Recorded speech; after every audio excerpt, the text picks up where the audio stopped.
আপনারা অনেকেই ভাবেন যে এখন তো আমার বয়স 16, 17, 18 বৎসর অথবা 20, 25, 30 বৎসর, এখনই কেন আমি সালাত আদায় করব?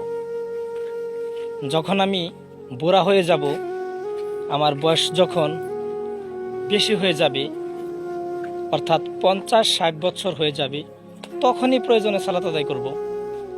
এটা আপনারা অনেকেই ভাবেন।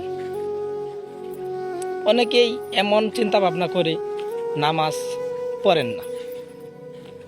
তো আমি যেটা বলতে চাচ্ছি সেটা হচ্ছে, আপনি যেই চিন্তা ভাবনা করতেছেন সেই চিন্তা ভাবনা কি আপনার আশা পূর্ণ হবে?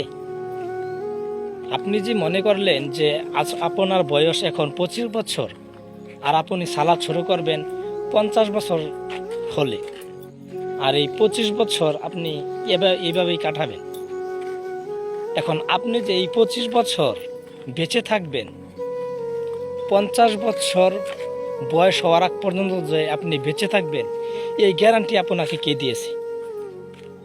আপনি তো জানেন না যে আপনার আগামী দিনটা কেমন হবে, আগামী দিন আপনি কি খাবেন, এটাই আপনি জানেন না।